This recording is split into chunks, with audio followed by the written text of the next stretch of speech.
What is going on, everybody? That's right. We're back with it.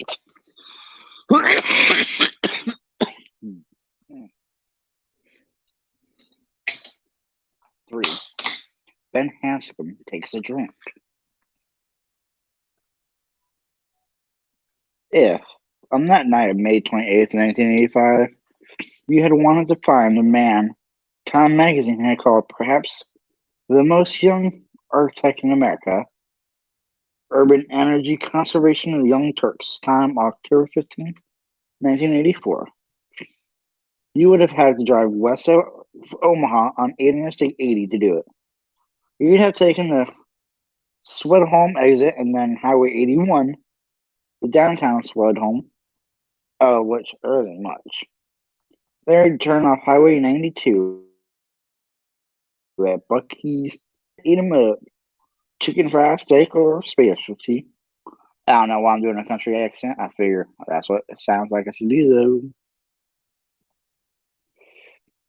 though. And once out in the country again, you'd hang a right on Highway 63, which runs straight as a string through the deserted little town of Gatlin and finally into a Hemmingford home.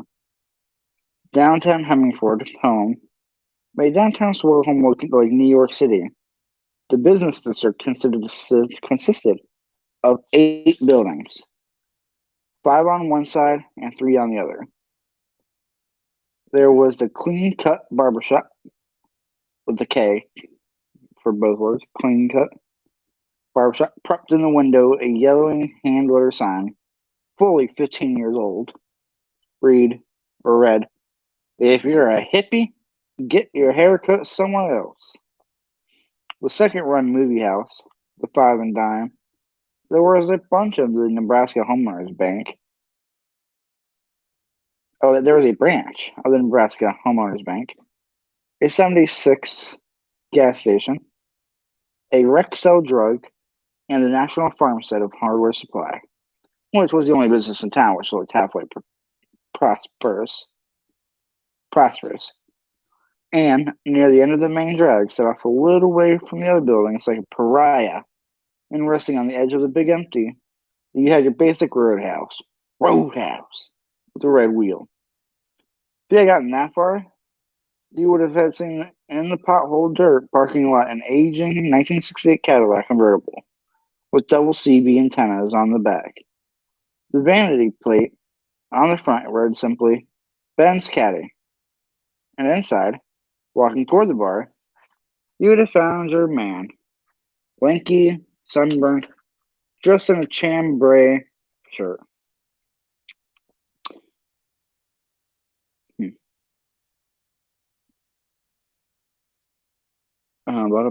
Sunburn, just in a chambray shirt, faded jeans, and a pair of scuffed engineered boots. Hi, Charlie Cecil. How's it going? I'm doing good tonight. There were faint squint lines around the corners of his eyes, but nowhere else. He looked perhaps 10 years younger than his actual age, which was 38. Hello, Mr. Hanscom, Ricky Lee said, putting a paper napkin on the bar as Ben sat down. Ricky Lee sat a trifle surprised, and he was. He had never seen Hanscom in the wheel on the weeknight before. He came in regularly every Friday for 2 beers, and every Saturday night for 4 or 5. He always asked after Ricky Lee's 3 boys. Ricky Lee's 3 boys. He always left the same $5 tip under his beer stein when he took off. In terms of both professional conversation and personal regard, he was far and away Ricky Lee's favorite customer. The $10 a week and the $50 left under the stein at each Christmas time over the last 5 years was fine enough. But the man's company was worth way far more. Worthwhile company was always a rarity. But in a honky-tonk like this, where talk always came cheap, it was scarcer than hen's teeth. I am indeed reading the book It. And I still got a long way to go. chapter 3 itself was like so long, making me facts will enjoy the book reading.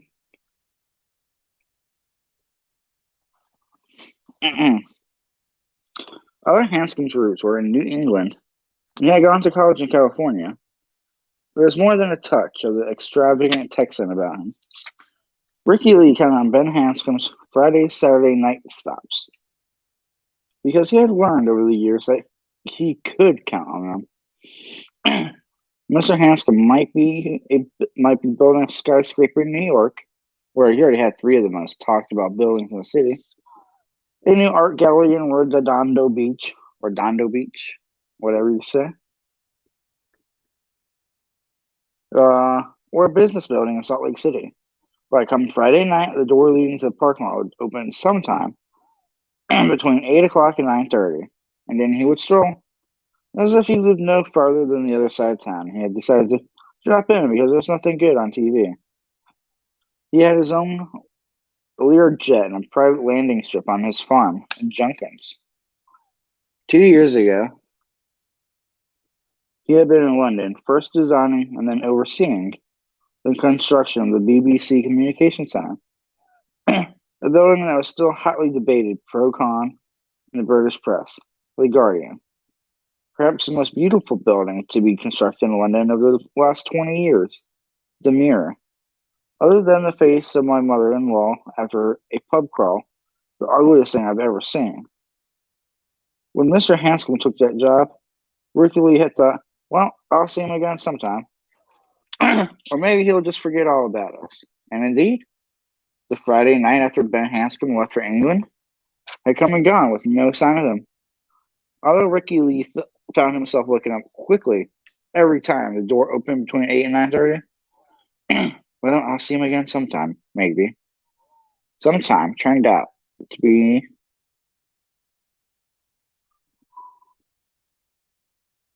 the next night. The door had opened at 9:15, and he had ambled, wearing jeans and a Go Bama t-shirt and his old engineer boots, looking like he'd come from no further than across town. And when Ricky Lee almost cried joyfully, "Hey, Mr. Hampton, Chris, what are you doing here?" "What up, Keelan? How's it going, my guy?"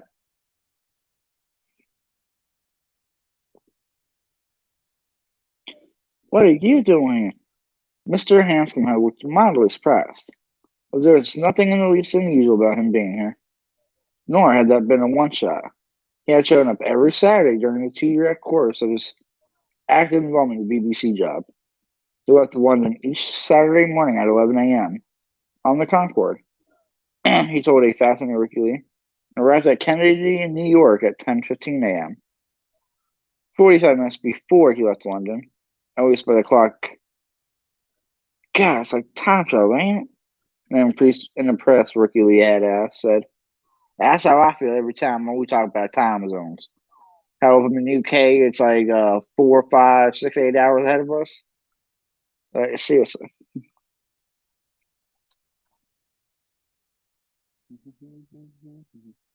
The limousine was standing by to take him over to Teterboro Airport in New Jersey.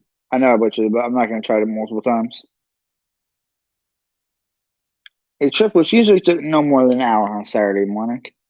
He could be in the cockpit of his Lear before noon with no trouble at all, and touching down at Junkins by 2:30. If he had west fast enough, he told Ricky, the day just seems to go on forever. He would take a 2-hour nap, spend an hour with his foreman, and half an hour with his secretary. He would eat supper and then come on over to the Red Wheel for a half hour or so. For an hour and a half or so. He always came in alone. He always sat at the bar, and he always left the way he had come in. Now the guy knew there were plenty of women in this part of Nebraska who would have been happy to screw the socks off him. Back at the farm, he would have catch 6 hours of sleep, and then the whole process would reverse itself. Ricky had never had a customer who failed to be impressed with this story. Maybe he's gay, a woman had told him once. Ricky Lee glanced at her briefly, taking in the carefully styled hair, the carefully tailored clothes, which undoubtedly had designer hair labels, the diamond chips at her ears, the look in her eyes, and she knew, and he knew she was from somewhere back east, probably New York, out here on a brief duty visit to a relative or maybe an old school chum. Can't wait to get out again. No, he replied. Mr. Hampson ain't no sissy. She had taken a pack of Doral cigarettes from her purse and held one between her red, glistening lips until he lit it for her. How do you know? She had asked, smiling a little. I just do, he said. And he did. He thought saying it to her. Hey, good morning, clapped. I think he's the most god awful lonely man I've ever met in my life. But he wasn't going to say any such thing to this New York woman who was looking at him like he was something new and amusing type of life. Tonight, Mr. Hanscom looked a little pale, a little distracted. Hello, Ricky Lee, he said, sitting down, and then fell to studying his hands. Ricky Lee knew he was slated to spend the next 6 or 8 months in Colorado Springs, overseeing the start of the Mountain States Cultural Center, a sprawling 6-building complex, which would be cut into the side of a mountain. Now that sounds pretty sick. When it's done, people are going to say it looks like a giant kid left his toy box all over the flight of stairs, Ben had told Ricky Lee. Some will, anyways, and that'll be at least half right.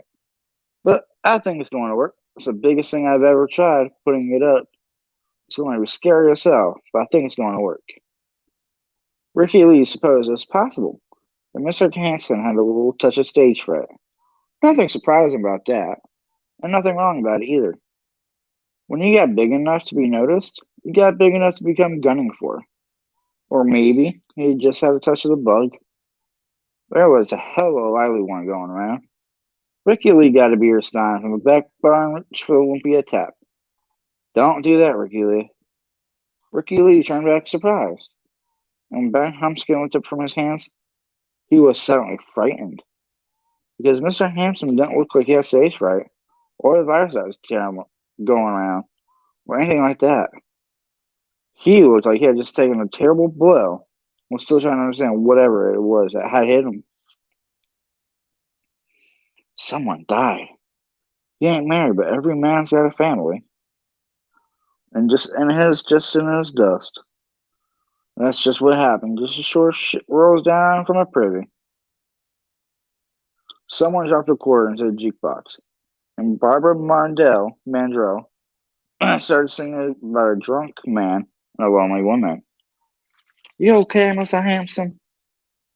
Ben Hanscom looked at Ricky Lee out of eyes that suddenly looked 10, no, 20 years older than the rest of his face. And Ricky Lee was astonished to observe that Mr. Hanscom's hair was graying. He had never noticed any gray in his hair before. Hanscom smiled.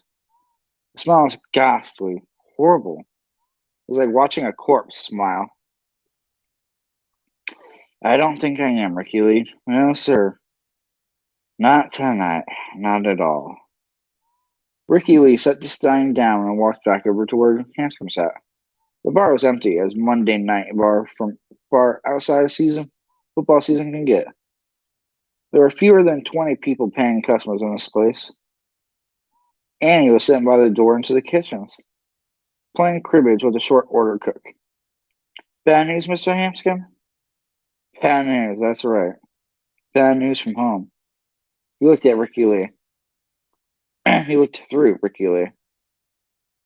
I'm sorry to hear that, Mr. Hampson. Thank you, Ricky Lee. He fell silent, and Ricky Lee was about to ask him if there was anything he could do when Hampson said, What's your bar whiskey, Ricky Lee? For everyone else in this dump, it's 4 roses, Ricky Lee said. Well, for you, I think it's wild turkey. Hanscom smiled a little at that. That's good of you, Ricky Lee. Think you better grab that stein after all. What you do is fill it up with wild turkey. Fill it? Ricky Lee asked, frankly astonished. Christ, I'll have to roll you out of here. Oh, ambulance, I thought. Not tonight, Handsome said. I don't think so. Ricky Lee looked carefully into Mr. Handsome's eyes to see if he could possibly be joking, and it took less than a second to see that he wasn't. They got to a stein from the back of the barn, with a wild turkey from one of the shelves below. The neck of the bottle chattered against the rim of the stein as he began to pour. He watched the whiskey gurgle out, fascinating in spite of himself. Ricky Lee decided it was more than just a touch of the Texan that Mr. Handsome had in him. This had to be the biggest goddamn shot of whiskey he'd ever poured, or ever would pour in his life. Calling ambulance my ass. He drinks this bad and he'll be calling Parker and Waters and sweating for their funeral hack.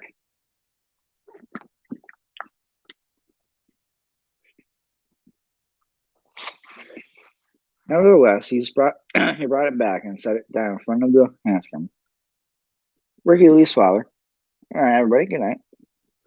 Nevertheless, he brought it back and set it down in front of Hanscom. Ricky Lee's father had once told him that if a man was in his right mind, you brought him what he paid for, be it pills or poison. Ricky Lee didn't know if he was good advice or bad, but he knew if you tended a bar for a living, and went a fair piece towards saving you from being chomped into gator bait by your own conscience. I'm sorry. Hanscom looked down at the monster drink thoughtfully for a moment, and then asked, "What owe you for a shot like this, Ricky Lee?" Ricky Lee shook his head slowly. I still am stein full of whiskey, not wanting to look up and meet those socketed, staring eyes. No, he said. This one's on the house. Handsome smiled again, this time more naturally. Well, I thank you, Ricky Lee. Now I am going to show you something I learned about in Peru in 1978. I was working with a guy named Frank Billings, understudying with him, I guess you'd say. Frank Billings was the best damned architect in the world, I think. He caught a fever, and the doctors injected him about a billion different antibiotics into him, and not a single one of them touched it. He burned for 2 weeks and then died. What I'm going to show you, I learned from the Indians who worked on the project. The local popsicle is pretty potent. You take a slug, you think it's going down pretty mellow, no problem. Then, all at once, it's like someone lit a blowtorch in your mouth and aimed it down your throat. But Indians drink it like Coca-Cola. I rarely saw one drunk. I never saw one with a hangover. Never had the sack to try it their way myself, but I think I'll give it a go tonight. Bring me some of those lemon wedges there. Ricky Lee brought him 4 and laid them out neatly on a fresh napkin next to the sign of whiskey. Hanson picked up one of them, tilted his head back like a man, about to administer eye drops to himself. Then make a Hansel use a raw lemon juice into his right nostril. Ew! Holy Jesus! Ricky Lee cried, horrified. Hanson's throat roared. His face flushed. Then Ricky Lee saw tears running down the flat panes of his face toward his ears. Now the spinners were on their cheek, singing about the rubber band man. Oh, Lord, I just don't know how much of this I can stand, the spinners sang. Well, I just don't know how much of this I can stand, the spinner sang. Anskin gripped blindly on the bar, found another slice of lemon, and squeezed the juice into his other nostril. You're going to fucking kill yourself, Ricky Lee whispered. Hanson took both of the wrung out lemon wedges onto the bar. His eyes were fiery red and was breathing in hiccupping, wincing gaps. Clear lemon juice dripped from both of his nostrils, trickled down on the corners of his mouth. He gulped to a sign, raised it, and drank a third of it. Frozen, Ricky Lee watched his Adam's apple go up and down. Hanson sat down Stein aside, shuddered twice, and then nodded. He looked at Ricky Lee and smiled a little. His eyes were no longer red. Works about like to say it, dude. You are so fucking concerned about your nose that you never feel what's going down your throat at all. You're crazy, Mr. Hanscom, Ricky Lee said. You bet your fur, Mr. Hanscom said. You remember that one, Ricky Lee? We used to say that when we were kids. You bet your fur. Did I ever tell you I used to be fat? No, sir, you never did, Ricky Lee whispered. He was not convinced that Mr. Hanson had really some intelligence so dreadful that the man really had gone crazy, or at least taken temporary leave of his senses. As a regular butterball. Never played baseball or basketball. Always got caught first when playing tag. Couldn't keep out of my own way. I was fat, all right. Now there were these fellows in hometown who used to take after me pretty regularly. There was a fellow named Reginald Hudgens, only everyone called him Belch. Named a kid named Victor Chris. A few other guys. The real brains of the combination was a fellow named Henry Bowers. If there was ever been a genuinely evil kid strutting around the skin of the world, Ricky Lee, Henry Bowers was that kid. I wasn't the only kid he used to take after. My problem was, I couldn't run as fast as some of the others. Hanscom unbuttoned his shirt and opened it, laying forward. Ricky Lee saw a funny, twisted scar on Mr. Hampson's stomach, just about over his navel, puckered, white, and old. It was a letter, he saw. Someone had carved the letter H into the man's stomach, probably long before Mr. Hampson had been a man. Henry Bowers did that to me about 1,000 years ago. I'm lucky I'm not wearing his whole damn name down there. Mr. Hanscom. Hanscom took the other two lemon slices, one in each hand, tilted his head back, and took them like nose drops.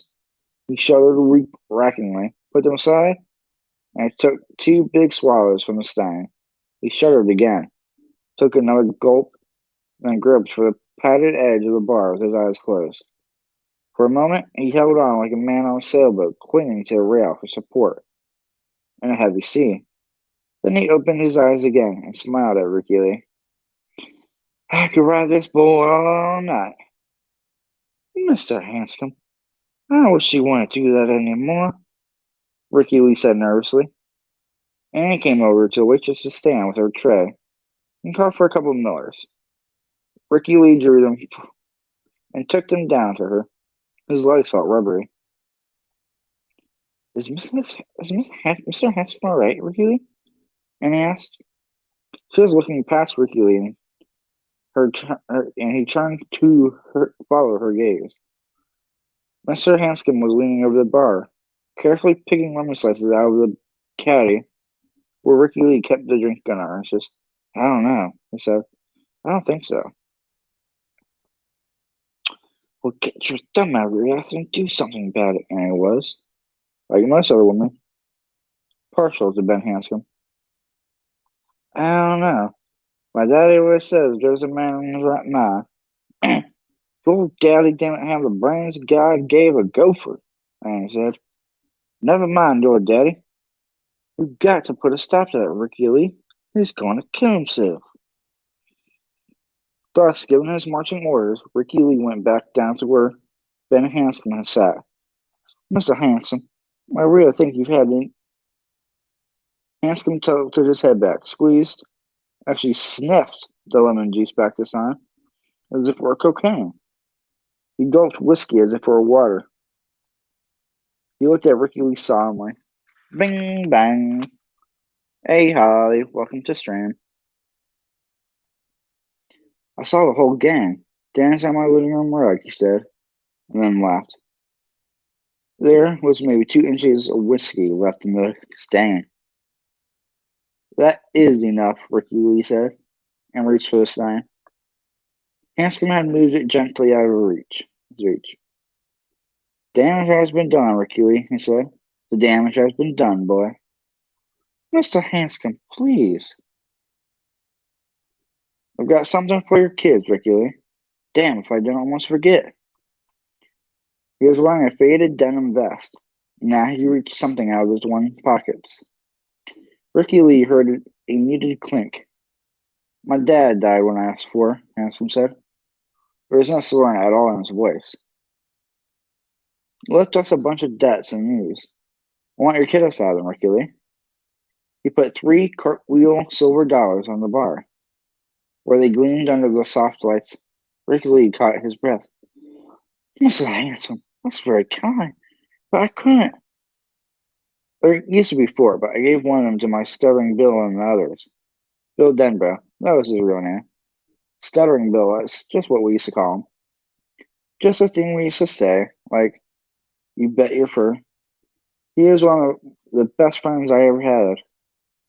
I did have a few, even if that kid like me had a few. Stuttering Bill's a writer now. Ricky Lee barely heard him. He was looking at the cartwheels, fascinated. 1921, 1923, and 1924. Guy knew what they were worth now, just in terms of the pure silver they contained. I couldn't, he said again, but I insist. Mr. Hanscom took hold of his stein and drained it. He should have been flat on his keister, but his eyes never left Ricky Lee's. Those eyes were watery and very bloodshot, but Ricky Lee would have sworn on a stack of Bibles that they are also the eyes of a sober man. You're scaring me a little, Mr. Hanscom, Ricky Lee said. 2 years ago, Gresham Arnold, a rum drum of some local repute, had come into the Red Reel with a roll of quarters in his hands, a $20 bill stuck into the band of his hat. He handed the roll to Annie with instructions to feed the quarters in the jukebox by 4s. Put the 20 on the bar and instructed Ricky Lee to set up drinks for the house. This rum drum, this Gresham Arnold, how long ago been a star basketball player for the Hemmingford Rams, leading them to their first and likely last high school team championship. 1, 2, 3.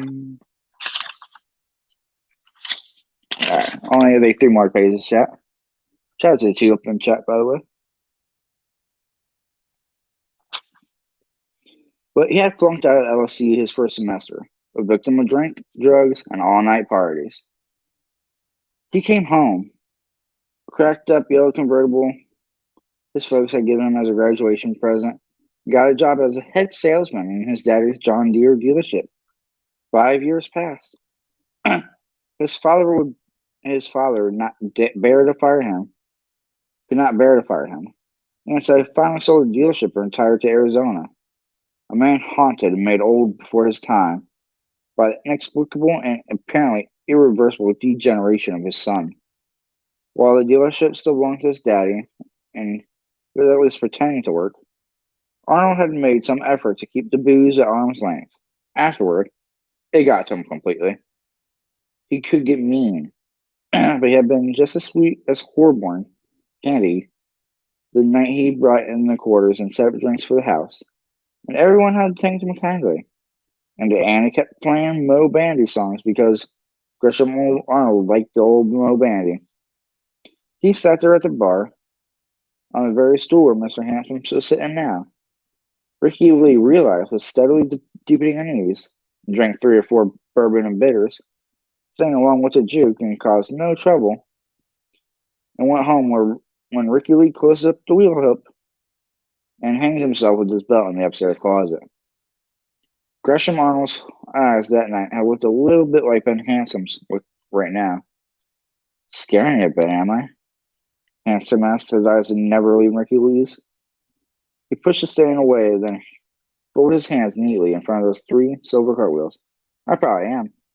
But you're not as scared as I am, Ricky Lee. Pray to Jesus you never are. But what's the matter? Ricky Lee asked. Maybe, he wet his lips. Maybe I can give you help. The matter? Ben Hanscom laughed. Why, not too much. I had a call from an old friend tonight. A guy named Mike Hanlon. I'd forgotten all about him, Ricky Lee. But that didn't scare me much. After all, I was just a kid when I knew him. Kids forget things, don't they? Sure they do. You bet your fur. What scared me, getting about halfway over there and realizing that wasn't just about Mike I'd forgotten about. I'd forgotten everything about being a kid. Ricky Lee only looked at him. He had no idea what Mr. Hanson was talking about, but the man was scared, all right. No question about that. Sat funny on Ben Hanscom, but it was real. I mean, I'd forgotten all about it, he said, and rapped his knuckle lightly on the bar for emphasis. Did you ever hear, Ricky Lee, of having an amnesia so complete you didn't even know you had amnesia? Ricky Lee shook his head. Me neither. But there I was, touring along in the caddy tonight, and all of a sudden it hit me. I remember my Camlin, but only because he called me on the phone. I remember Derry, but only because that's where he was calling me from. Derry? But that was all. It hit me that I hadn't even thought about it being since a kid. Since I didn't even know then. And then, just like that, it all started to flood back in. Like what we did when the fourth silver dollar. What did you do with it, Mr. Hanson? Hanscom looked at his watch and suddenly slipped down from the stool. He staggered a bit, the slightest bit, that was all. Can't let the time get away from me, he said. I'm flying tonight. Ricky Lee looked instantly alarmed, and Hanscom laughed. Flying, but not driving the plane. Not this time. United Airlines, Ricky Lee. Oh. He supposed his relief showed on his face, but he didn't care. Where are you going? Hanscom's shirt was still open. He looked thoughtfully down at the puckered white lines of the old scar on his belly and began to button the shirt over it. Thought I told you that, Ricky Lee. Home. I'm going home. Give those cartwheels to your kids. He started toward the door, and something about the way he walked, even the way he hitched at the side of his pants, terrified Ricky Lee.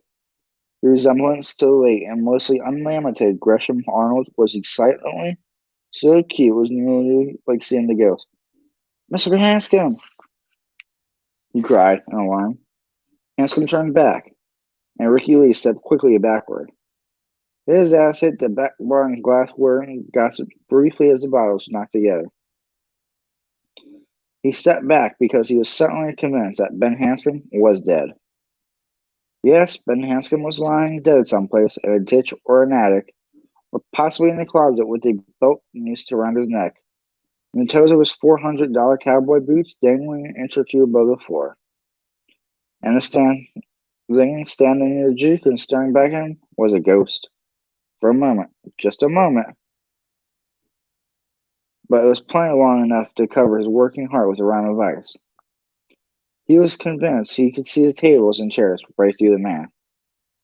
What is it, Ricky Lee? Nothing. Ben Hanscom looked at Ricky Lee from eyes which had dark purple crescents beneath them. His cheeks burned with liquor. His nose looked red and sore. Nothing, Ricky Lee whispered again. But he couldn't take his eyes away from his face. The face of a man who had died deep in sin, now stands hard by hell's smoking side door. I was fat. Good morning, Soft. I was fat and we were poor, Ben Hanscom said. I remember that now. I remember that either a girl named Beverly or stuttering Bill saved my life with a silver dollar. I'm scared almost insane by whatever else I might remember before tonight's over. But it's all there. Yeah. But how scared I am doesn't matter because it's going to come anyway. It's all there. Like a great big bubble that's growing in my mind. But I'm going because I'll ever gotten and I'll have now is something due to what we did then. And you have to pay for what you get in this world. Maybe that's why God made us kids first, and built us close to the ground. Because He knows you got to fall down a lot and bleed a lot before you learn that one simple lesson. You pay for what you get, you own what you pay for. And sooner or later, whatever you own comes back to get you. Back home to you. You're gonna be back this weekend though, ain't you? Ricky Lee asked through numbed lips. In his increasing distress, this was all he could find a way to hold on to. "You gonna be back this weekend just like always, ain't you?" "I don't know," Mr. Hampton said, and smiled a terrible smile. "I'm going a lot farther than London this time, Mercury." "Mr. Hanscom, you give those cartwheels to your kids," he repeated, and slipped into the night. "What the blue hell?" Annie asked, but Ricky Lee ignored her. He flipped up the bar's partition and ran over to one of the windows, which looked out into the parking lot. He saw the headlights of Mr. Hansom's caddy come on, heard the engine rev. It pulled out of the dirt lot, kicking up a rooster tail of dust behind it. The taillights, their dirt lot taillights dwindled away to red points down Highway 63. The Nebraska night wind began to pull the hanging dust apart. He took on a box car full of booze and went home getting a big car off driveway, Annie said. "Way to go, Ricky Lee." "Never mind. He's going to kill himself." And although this had been Ricky Lee's own thought less than 5 minutes ago, he turned to her when the taillights winked out of the sight, and she shook his head. "I don't think so," he said. "Although the way he looked tonight, it might be better for him if he did." "What did he say to you?" He shook his head. It was all confused as mine. And the sum total of it seemed to mean nothing. "Doesn't matter. But I don't think we're ever going to see that old boy again." Alright, chat. My ass is tired. I got work tomorrow. I just wanted to read a chapter because it's been almost 2 weeks since I had read a chapter. Yeah. But cheers to everybody up in chat.